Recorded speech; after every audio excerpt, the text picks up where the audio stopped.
Hi friends, welcome back to channel. இன்னைக்கு நம்ம பார்க்க போற இந்த ஒரு அப்டேட்ல டிஎன்பிஎஸ்சி தரப்புல இருந்து டிஎன்பிஎஸ்சி குரூப் 4 கவுன்சிலிங் அப்படிங்கிற வந்து ஸ்டார்ட் பண்ண போறாங்க. அதுக்கு உண்டான வேலைகள் எல்லாமே வந்து இப்போ வந்து ஸ்டார்ட் ஆயிடுச்சு. அதாவது சர்டிஃபிகேட் வெரிஃபிகேஷன் அப்படிங்கிற ப்ராசஸ் அப்படிங்கிறது ஆன்லைன்ல வந்து போயிட்டு இருக்குது. ஸோ ஃபர்ஸ்ட் பேஸ்டு ஒரு ரேங்க் லிஸ்ட் அப்படிங்கிறத ரிலீஸ் பண்ணாங்க. ரேங்க் லிஸ்ட் மீன்ஸ் வந்து செலக்ஷன் லிஸ்ட் வந்து ரிலீஸ் பண்ணாங்க. அந்த லிஸ்ட்ல வந்து இருக்கக்கூடிய ஆஸ்பிரன்ஸ் வந்து என்ன பண்ண சொல்லியிருந்தாங்க அப்படின்னா ஆன்லைன்ல ஆன் ஸ்கிரீன் சர்டிஃபிகேட் வெரிஃபிகேஷன் வந்து பண்ண சொல்லியிருந்தாங்க. இன்னைக்கு வரைக்கும் வந்து பாத்தீங்க அப்படின்னா 57% ஆஸ்பிரன்ஸ் வந்து என்ன பண்ணிட்டாங்க அப்படின்னா ஆல்மோஸ்ட் வந்து டாக்குமெண்ட் வந்து வெரிஃபிகேஷன் பண்ணி முடிச்சிட்டாங்க. ஓகே ப்ரோ, இப்போ டாக்குமெண்ட்லாம் வெரிஃபிகேஷன் பண்ணி முடிச்சிட்டோம், இதுக்கப்புறம் என்ன ப்ராசஸ் ப்ரோ நடக்கும் அப்படின்னு சொல்லிட்டு நிறைய பேர் வந்து கமெண்ட் பண்றீங்க, இன்ஸ்டால டிஎம்மும் பண்றீங்க. ஸோ இந்த வீடியோல after online certificate verification process, ஆன்லைன்ல சர்டிஃபிகேட் வெரிஃபிகேஷன் எல்லாமே அப்லோட் பண்ணி முடிச்சதுக்கு அப்புறம் நெக்ஸ்ட் என்ன ப்ராசஸ் வந்து டிஎன்பிசி வந்து பண்ணுவாங்க அப்படிங்கறத பத்தி ஒரு டீட்டெயிலான ஒரு எக்ஸ்பிளனேஷனா தான் இந்த ஒரு வீடியோ வந்து இருக்க போகுது. இந்த வீடியோ வந்து ஸ்கிப் பண்ணாம ஃபுல்லா பாருங்க. ஸோ வீடியோக்குள்ள போறதுக்கு முன்னாடி இப்பதான் நம்ம சேனலை நீங்க ஃபர்ஸ்ட் டைம் பாக்குறீங்க அப்படின்னா இந்த வீடியோவுக்கு கீழே இருக்கக்கூடிய ரெட் கலர் சப்ஸ்கிரைப் பட்டனையும் பக்கத்தில் இருக்கக்கூடிய அந்த பெல் பட்டனை கிளிக் பண்ணி ஆளுங்கிறத எனபிள் பண்ணிச்சுக்கோங்க. நம்ம சேனல்ல இருந்து போஸ்ட் பண்ணக்கூடிய முக்கியமான லேட்டஸ்ட் அப்டேட்ஸ் எல்லாமே உங்களுடைய மொபைல் நோட்டிபிகேஷன்ல கிடைக்கும். ஈஸியா நீங்க மிஸ் பண்ணாம பார்த்து தெரிஞ்சுக்க முடியும்.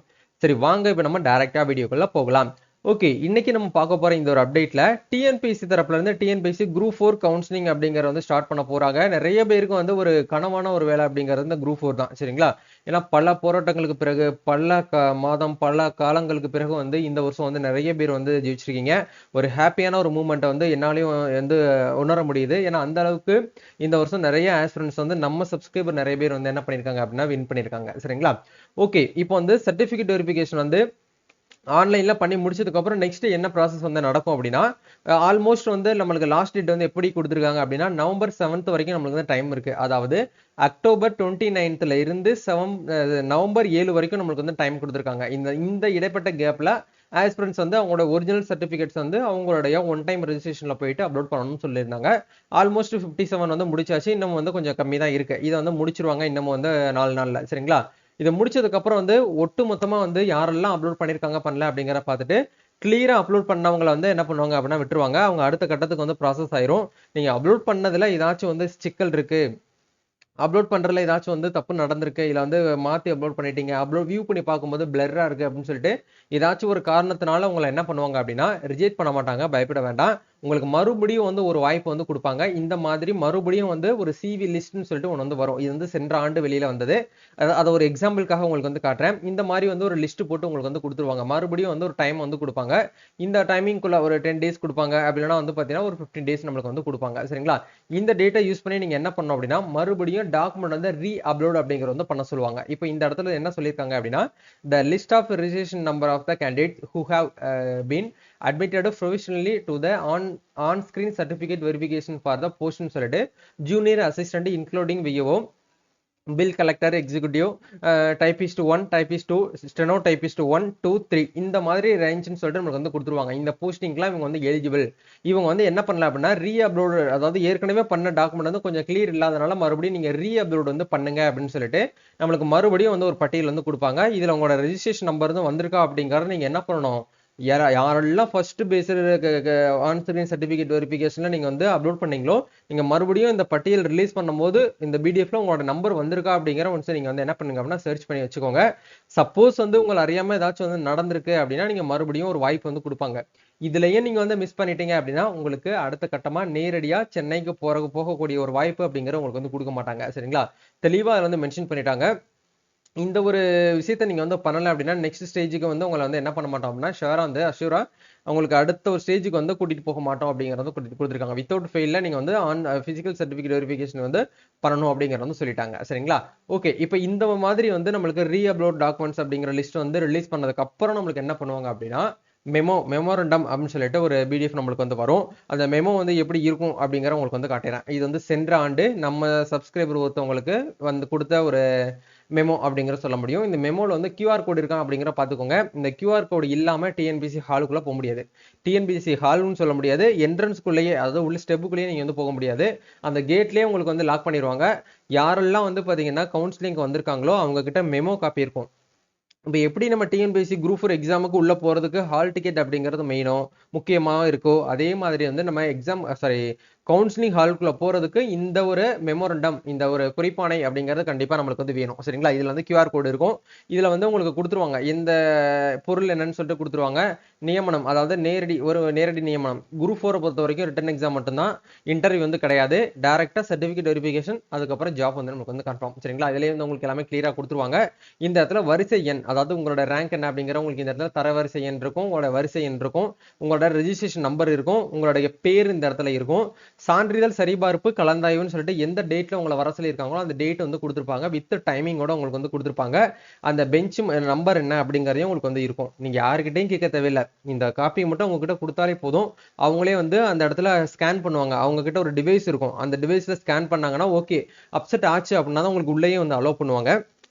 ஸோ இதுக்கப்புறம் வந்து நீங்கள் அவங்க கொடுத்துருக்கக்கூடிய அந்த மேஜ் எண்ணில் போயிட்டு நீங்கள் போயிட்டு உட்காந்து முதல்ல ஃபிசிக்கல் சர்டிஃபிகேட் வெரிஃபிகேஷன் வந்து பண்ணுவாங்க. எடுத்த உடனே உங்களுக்கு வந்து கவுன்சிலிங் ஹாலுக்குள்ள கூட்டு போக மாட்டாங்க. நீங்கள் ஆன்லைனில் அப்லோட் பண்ண டாக்குமெண்ட்டுக்கும் ஃபிசிக்கல் சர்டிஃபிகேட் வெரிஃபிகேஷனும் வந்து சேமாக இருக்கா அப்படிங்கிற ஒன்ஸ் வந்து அவங்க வந்து செக் பண்ணி பார்ப்பாங்க. ஏன்னா அவங்க கிட்ட வந்து டேப் இருக்கும். ஒவ்வொரு டிஎன்பிசி ஆஃபீஸர்கிட்டயுமே அந்த டேப் வச்சிருப்பாங்க. நீங்கள் ஆன்லைனில் என்னென்ன அப்லோட் பண்ணியிருக்கீங்களோ அது எல்லாமே உங்கள் முன்னாடி அவங்க வந்து வியூ பண்ணி பார்ப்பாங்க. எல்லாமே கரெக்டாக இருக்குது அப்படிங்கிற பட்சத்தில் உங்களுக்கு வந்து கவுன்சிலிங் ஹாலுக்குள்ளேயே வந்து கூட்டு போவாங்க. சரிங்களா? இதெல்லாமே தாண்டி வந்து கவுன்சிலிங் ஹாலுக்குள்ள போனதுக்கு அப்புறம் உங்ககிட்ட வந்து என்ன, உங்களுடைய கம்யூனிட்டிக்கு இவ்வளோ சீட்ஸ் இருக்கு, இந்தந்த டிபார்ட்மெண்ட்ல இவ்வளோ வேகன்சி இருக்கு அப்படிங்கிற டேப்லயே உங்களுக்கு வந்து ஓடும். முன்னாடி டிவி இருக்கும். டிவிலையுமே எவ்வளோ வேகன்சிஸ் வந்து போயிட்டு இருக்கு, வந்துட்டு இருக்கு, போயிட்டு இருக்கு அப்படிங்கிறது எல்லாமே லைவ் அப்டேட், ஒரு வெளிப்படைத்தன்மையா டிஎன்பிஎஸ்சி என்ன பண்ணுவாங்க, அப்டேட் பண்ணிட்டே இருப்பாங்க. இப்போ வந்து ஒரு ஆஸ்பிரன்ஸ் வந்து 2-3 பதவிகளுக்கு நீங்க வந்து எலிஜிபிளா இருக்கக்கூடிய பட்சத்துல, ஏன்னா இது இந்த ஒரு டவுட் அப்படிங்கிறது கண்டிப்பா சென்ற ஆண்டு வந்தது. அது இப்பவே உங்களுக்கு வந்து கிளியரா வந்து சொல்லிட்டோம் அப்படின்னா பெட்டரா இருக்கும். இப்போ உங்களுக்கு வந்து ஜேஏல நீங்க எலிஜிபிளா இருக்கீங்க, டைபிஸ்ட் 1ல எலிஜிபிளா இருக்கீங்க, ஸ்டெனோ டைபிஸ்ட் 1ல நீங்க எலிஜிபிளா இருக்கீங்கன்னு வச்சுக்கோங்களேன் ஒரு எக்ஸாம்பிளுக்கு. இப்போ 3ல எலிஜிபிளா இருக்கீங்க அப்படின்னா, இப்போ இந்த 3ல எது வந்து ஃபர்ஸ்ட் எல்லாருமே ப்ரிஃபர் பண்ணுவோம்? நம்ம ஜேஏ தான் ப்ரிஃபர் பண்ணுவோம் இல்லையா? ஜேஏல நல்ல ஒரு மார்க் இருக்கீங்க, நல்ல ஒரு ரேங்க், நல்ல ஒரு ஸ்கோப்ல நீங்க வந்து இருக்கிறீங்க அப்படின்னா, ஃபர்ஸ்ட் ரவுண்ட் கவுன்சிலிங்ல நீங்க உள்ள போகும்போது ஜேஏல ஒரு டிபார்ட்மெண்ட் உங்களுக்கு வந்து கிடைச்சு நீங்க எடுத்துட்டீங்க. அதுக்கப்புறம் வந்து என்ன பண்ணுவாங்க அப்படின்னா, டைபிஸ்ட்டுக்கு ஸ்டெனோ டைபிஸ்ட்டுக்குன்னு தனியா வந்து கவுன்சிலிங் வந்து நம்மளுக்கு வந்து கூப்பிடுவாங்க. அப்போது உங்களையும் கூப்பிடுவாங்களான்னு கேட்டீங்கன்னா கட்டாயமா உங்களை வந்து கூப்பிட மாட்டாங்க. ஏன்னா ஏற்கனவே நீங்க வந்து ஜேஏ ஜூனியர் அசிஸ்டண்டோ இல்ல வந்து நீங்க வந்து பில் கலெக்டரோ இல்ல வந்து ஒரு விஓ போஸ்டோ நீங்க வந்து எடுத்துட்டீங்க அப்படின்னா உங்களை மறுபடியும் வந்து டைபிஸ்ட்டுக்கு வந்து கூப்பிட மாட்டாங்க. உங்களுடைய ரெஜிஸ்ட்ரேஷன் நம்பர் வந்து ஆல்ரெடி வந்து அங்கே வந்து என்ன ஆயிடுச்சு, பிளாக் ஆயிடுச்சு. பிளாக் மீன்ஸ் வந்து நீங்க வந்து ஒரு ஜாப் வந்து செலக்ட் பண்ணி எடுத்துட்டீங்க. உங்களுக்கு வந்து அலாட்மெண்ட் ஆர்டர் வந்து இஷ்யூ பண்ணிட்டாங்க. யாரு ஒருத்தருக்கு வந்து அலாட்மெண்ட் ஆர்டர் வந்து இஷ்யூ பண்ணிட்டாங்களோ அவங்கள அடுத்த கட்டத்துக்கு வந்து கன்சிடர் பண்ண மாட்டாங்க அப்படிங்கிறத நீங்க தெளிவா வந்து புரிஞ்சுக்கோங்க. சரிங்களா? ஏன்னா நிறைய பேர் இந்த மாதிரி கேட்குறீங்க, ப்ரோ நான் வந்து 2-3 ஜாப்புக்கு வந்து எலிஜிபிளா இருக்கேன், அந்த 2-3 ஜாப்லயுமே நான் சொல்ற அளவுக்கு கம்யூனல் ரேங்க்ல வந்து கொஞ்சம் ரொம்ப வந்து கிட்ட தான் இருக்கேன், 100ல இருக்கேன், 85ல இருக்கேன், இந்த மாதிரிலாம் வந்து கமெண்ட் பண்ணுவீங்க. இதெல்லாமே வந்து உங்களுக்கு முன்கூட்டியே ஒரு அப்டேட் கொடுத்துட்டோம், ஒரு அவேர்னஸா வந்து கொடுத்துட்டோம்னா நீங்க பெட்டரா வந்து இருக்கணும் அப்படிங்கிறதுக்காக தான் இந்த ஒரு விஷயத்த உங்களுக்கு வந்து இப்பவே வந்து ஷேர் பண்ணிடுறேன். சரிங்களா? இதுதான் வந்து ஆன்லைன்ல சர்டிஃபிகேட் வெரிஃபிகேஷன் பண்ணி முடிச்சதுக்கு அப்புறம் இந்த மாதிரி ப்ராசஸ் எல்லாம் வந்து டிஎன்பிசி வந்து என்ன பண்ணுவாங்க அப்படின்னா அப்டேட் பண்ணுவாங்க. ஸோ ஒன்ஸ் வந்து அலாட்மெண்ட் லெட்டர் உங்களுக்கு வந்து இஷ்யூ பண்ணதுக்கு அப்புறம் அதை வாங்கிக்கிட்டு நீங்க நேரடியா வந்து என்ன பண்ணலாம், டிஎன்பிசி ஆஃபீஸ் வெளியில நின்று நீங்க போட்டோ எடுக்கலாம். உங்களோட ஃபேமிலியை கூட்டு போயிருந்தீங்க அப்படின்னா ஃபேமிலி வந்து உள்ள வந்து அலோவ் பண்ண மாட்டாங்க, உங்களை மட்டும்தான் உள்ள வந்து அலோவ் பண்ணுவாங்க. சரிங்களா? போட்டோ எடுத்துட்டு நீங்க நேரடியா வந்துடலாம். அதுக்கப்புறம் என்ன பண்ணுவாங்க அப்படின்னா, நீங்க எந்த டிபார்ட்மெண்ட் எடுத்துக்கீங்களோ அந்த டிபார்ட்மெண்ட்டுக்கு நீங்க நேரடியா வந்து போற மாதிரி இருக்கும். உங்களுக்கு வீட்டுக்கு வந்து லெட்டர் வரும். அதுக்கப்புறம் வந்து நேரடியா போயிட்டு அங்க போயிட்டு தான் எந்த டிபார்ட்மெண்ட்ல, இப்போ எக்ஸாம்பிளுக்கு நீங்க சென்னையில டிபார்ட்மெண்ட்ல ரெவன்யூல ஒன்று எடுத்திருக்கீங்க, இல்லை ட்ரெஷரியில் எடுத்திருக்கீங்க அப்படின்னா அந்த டிபார்ட்மெண்ட்ல இருந்து கன்சர்ன் ஆஃபீஸர் இருந்து உங்களுக்கு என்ன பண்ணுவாங்க அப்படின்னா லெட்டர் வரும். இதை டிஎன்பிஎஸ்சி என்ன பண்ணுவாங்க, சம்பந்தப்பட்ட ஆஃபீஸ்க்கு வந்து அனுப்பி வைப்பாங்க. நியமன அலுவலர்னு சொல்லுவோம். அதாவது ஹையரிங் அத்தாரிட்டி. அவங்களுக்கு வந்து ஒவ்வொரு ஆஸ்பிரன்ஸோடைய டேட்டா அப்படிங்கிறது வந்து டிஎன்பிஎஸ்சி டிபார்ட்மெண்ட்ல இருந்து அவங்க வந்து அனுப்பிச்சு வைப்பாங்க. அவங்க என்ன பண்ணுவாங்க அப்படின்னா ஒவ்வொரு முறையும் வந்து பார்த்தீங்கன்னா ஒவ்வொரு ஆஸ்பிரன்ட்ஸ்க்கு வந்து நீங்கள் இந்த டேட் இந்த டைமிங் வந்து வாங்க. ஒரு சில டிபார்ட்மெண்ட் என்ன பண்ணுவாங்கன்னா மறுபடியும் வந்து அந்த நியமன அலுவலர் ஹையரிங் அத்தாரிட்டி வந்து மறுபடியும் சர்டிஃபிகேட் வெரிஃபிகேஷன் வந்து வர சொல்லுவாங்க. நீங்கள் போகும்போது கண்டிப்பாக அதேமாதிரி எடுத்துகிட்டு போகிற மாதிரி இருக்கும். அங்கே போயிட்டு தான் உங்களுக்கு சர்டிஃபிகேட் வெரிஃபிகேஷன் முடிஞ்சு ஒரு உங்களுக்கு காம்படிஷன் ஹெவியாக இருந்துச்சு அப்படின்னா மறுபடியும் வந்து சின்னதாக குட்டியாக வந்து என்ன பண்ணுவாங்க அப்படின்னா கவுன்சிலிங் அப்படிங்கிற மாதிரி உள்ள வந்து இருக்கும். மைனர் கவுன்சிலிங் மாதிரி இருக்கும். அதெல்லாம் பெருசாலாம் நீங்கள் வந்து எடுத்துக்கிற வேண்டாம். சரிங்களா? இதெல்லாமே நடந்ததுக்கு அப்புறம் தான் உங்களுக்கு அப்பாயின்மெண்ட் லெட்டர் அப்படிங்கிறது அந்த ஹையரிங் அத்தாரிட்டி கையில் தான் உங்களுக்கு வந்து கொடுப்பாங்க. இதுதான் வந்து ஒரு குரூப் 4 உடைய ஒரு முழுமையான ஒரு ஜாப் கிடைக்கக்கூடிய ஒரு ப்ராசஸ். இந்த ப்ராசஸை வச்சு தான் வந்து நீங்கள் வந்து கவர்மெண்ட் ஜாப் அந்த சேரில் போயிட்டு நீங்கள் உட்காந்து சைன் போட போறீங்க. சரிங்களா? இதான் வந்து கான்செப்ட். சொல்லும் போதே உங்களுக்கு வந்து ஒரு வைப்ரேஷன் அப்படிங்கிறது வந்து இருக்கும்னு நினைக்கிறேன். ஸோ இந்த ஒரு அப்டேட் பற்றி நீங்கள் என்ன நினைக்கிறீங்க அப்படிங்கிற கமெண்ட் பண்ணுங்க. அதே மாதிரி வந்து இது சம்மந்தமாக உங்களுக்கு ஏதாச்சும் வந்து டவுட்ஸ் இருக்குது அப்படின்னா நீங்கள் வந்து கமெண்ட் பண்ணலாம். இல்லை பர்சனலாக எங்கிட்ட வந்து நீங்கள் டிஎம் பண்ணி டவுட்ஸ் வந்து கிளியர் பண்ணணும் அப்படின்னா இன்ஸ்டா பேஜுக்கான லிங்க், சோசியல் மீடியா பேஜுக்கான லிங்க்ஸ் எல்லாமே கீழே டிஸ்கிரிப்ஷன் வந்து இருக்குது. அங்கே போயிட்டு நீங்கள் என்ன டவுட்ஸ்னாலும் எங்ககிட்ட கேட்டு தெரிஞ்சுக்க முடியும். உங்களுக்கு டாக்குமெண்ட் அப்லோட் பண்ணுறதுல ஏதாச்சும் வந்து இஷ்யூ இருக்குது, ப்ராப்ளம் இருக்குது அப்படின்னாலும் சொல்லுங்கள், நம்ம வந்து சால்வ் பண்ணி கொடுக்குறோம். நம்ம நெக்ஸ்ட் ஒரு அப்டேட்ல வந்து மீட் பண்ணுவோம். Thank you, all the best, God bless you.